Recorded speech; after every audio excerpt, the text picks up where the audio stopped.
Get back to our breaking news that we've been following all morning for you here. Two young girls kidnapped from Tennessee have been found. They're out of the hospital. They're safe. The man accused of taking them and killing their sister and their mother is dead. Nancy Grace joins us on the phone right now. Nancy, thanks for being with us this early. What do we know about this horrifying case? Well, I know this. I spoke in depth last night with his mother-in-law. As you know, Adam Mays, 35-year-old white male, has been found dead after a SWAT team closed in on him. They said they were acting off of a tip. I spoke to his mother-in-law, who has known him for years and years and years, since he was a little boy. He met his wife, Teresa, when they were youngsters. Long story short, the mother, Josie Tate, tells me that for years and years he had insisted these two little girls, the ones that lived, Alexandria 12, Kylea 8, were his biological children. I've had communications with their father, who confirms they're not his children. They're not Mays' children. This was some delusion he had.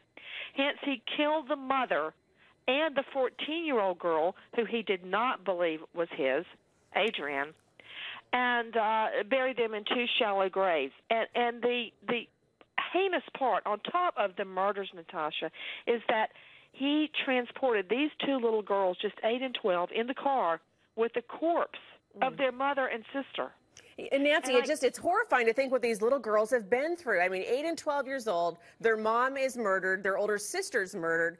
I mean, do we know how the girls are doing? We just have a couple seconds here. I know that they were at Le Bonheur Children's Hospital in the night. They were released around 3 a.m. Le Bonheur was wise enough to cover up their entrance and exit with long white sheets that the police held up so no one would be able to see them. That was in New Albany, Mississippi. And they were released, as I said, around 3 a.m. to their father. And I can only imagine what that family is going through now. All you moms out there, you know the deal. Fathers are great, but there's nothing like a mother. Yeah. Now, while these two little girls have their lives, they don't have their older sister or their mother. Yeah, Nancy Grace, thank you so much. We're going to be watching you tonight, too. You're going to be talking to a close friend of Gary Bain, the girl's father.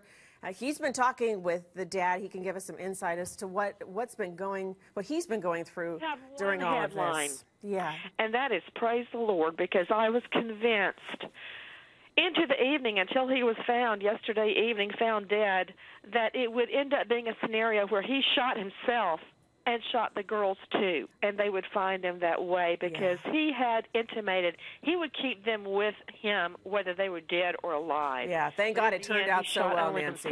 We're all relieved. Nancy Grace on the phone, thank you so much for joining us.